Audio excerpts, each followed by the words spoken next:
langsung saja, inilah penjelasan singkat dari kelompok kami. Baik, langsung saja. Di sini saya akan menjelaskan apa sih itu senyawa flavonoid. Nah, senyawa flavonoid merupakan salah satu golongan metabol sekunder yang dihasilkan oleh tanaman yang termasuk dalam kelompok besar polifenol. Senyawa ini terdapat pada semua bagian tanaman, termasuk daun. Selanjutnya kita masuk ke klasifikasi flavonoid beserta strukturnya. Klasifikasi flavonoid ada 6. Yang pertama yaitu flavon. Flavon merupakan flavonoid yang sering ditemukan pada daun, buah, dan bunga dalam bentuk glikosida.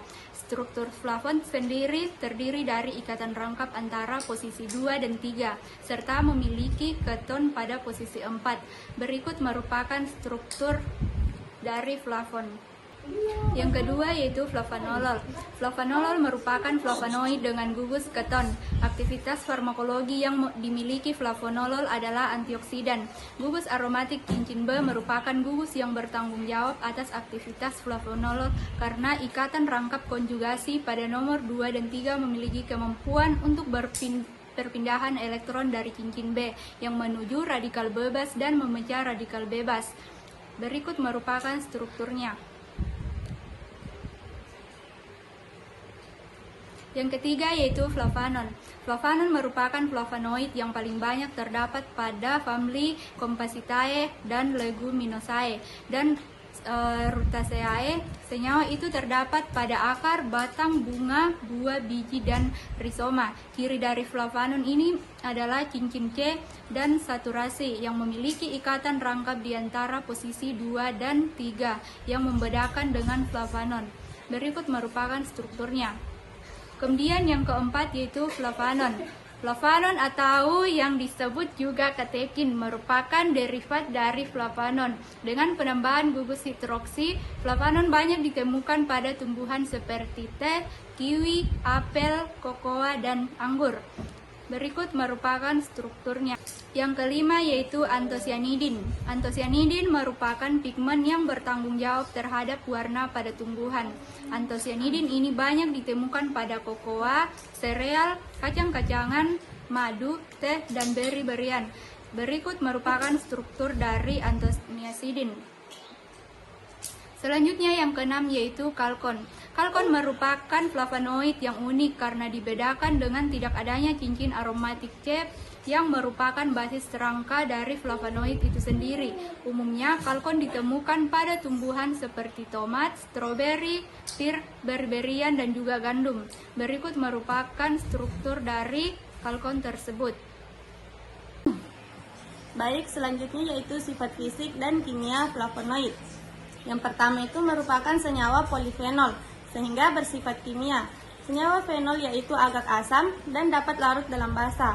Yang kedua itu merupakan senyawa polihidroksi atau gugus hidroksil, yaitu bersifat polar, sehingga dapat larut dalam pelarut polar seperti metanol, etanol, aseton, udara, butanol, dimetil sulfoksida, dimetil formamida. Yang ketiga itu adanya gugus glikosida yang terikat pada gugus flavonoid menyebabkan flavonoid mudah larut dalam air. Baik, selanjutnya yaitu deteksi senyawa flavonoid. Nah, deteksi senyawa flavonoid itu dilakukan melalui beberapa uji kualitatif sederhana yang bertujuan untuk mengidentifikasi keberadaan gugus flavonoid dalam suatu sampel, khususnya itu bahan alam. Nah, salah satu metode yang paling umum digunakan itu ada uji sinonida, yaitu dengan menambahkan serbuk magnesium dan asam klorida pekat ke dalam ekstrak. Terbentuknya warna merah dan juga merah muda atau jingga itu menunjukkan adanya flavonoid. Selain itu, ada uji AlCl3 juga sering digunakan, di mana penambahan larutan aluminium klorida akan menghasilkan warna kuning atau fluoresensi di bawah sinar UV, menandakan adanya flavon atau flavonol. Kemudian uji terakhir itu ada uji NaOH yang ditandai dengan munculnya warna kuning intens yang akan hilang setelah penambahan asam. Nah, perubahan warna-warna tersebut terjadi karena reaksi antara gugus hidroksil flavonoid dengan reaksi tertentu sehingga dapat digunakan sebagai indikator keberadaan senyawa flavonoid dalam sampel. Baik, berikut adalah cara isolasi dan identifikasi senyawa flavonoid. Yang pertama, serbuk simplicianya itu dimaserasi dengan N-heksan, lalu dipisahkan antara ekstrak N-heksan dan ampasnya. Lalu ekstrak N-heksannya itu dipekatkan dan menghasilkan ekstrak pekat N-heksan. Lalu ampasnya yang tadi dimaserasi kembali dengan etanol 95%. Lalu dipisahkan antara ekstrak etanol dan ampasnya. Kemudian ekstrak etanolnya ini dipekatkan dan menghasilkan ekstrak pekat etanol.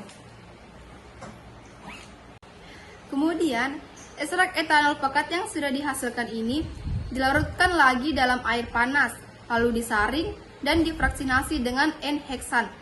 Setelah itu dipisahkan antara fraksi N-heksan dan fraksi airnya.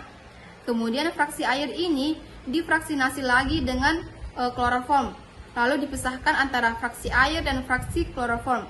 Lalu fraksi airnya difraksinasi kembali dengan etil asetat. Setelah itu dipisahkan antara fraksi air dan fraksi etil asetatnya. Setelah itu, fraksi airnya ini difraksinasi kembali dengan N-butanol, lalu dipisahkan antara fraksi air dan fraksi N-butanol. Baik, selanjutnya yaitu pemurnian senyawa flavonoid. Proses ini umumnya diawali dengan fraksinasi menggunakan pelarut berdasarkan tingkat kepolaran seperti N-heksan, etil asetat, dan N-butanol, di mana flavonoid banyak terdapat pada fraksi semipolar. Selanjutnya yaitu dilakukan pemurnian menggunakan metode kromatografi seperti kromatografi kolom dengan pemantauan menggunakan KRT. Untuk memperoleh kemurnian yang lebih tinggi, dapat digunakan kromatografi preparatif HPLC atau rekristalisasi, kemudian dikonfirmasi dengan uji spektroskopi. Baik, itulah penjelasan singkat dari kelompok kami tentang senyawa flavonoid. Kurang dan lebihnya mohon dimaafkan. Bila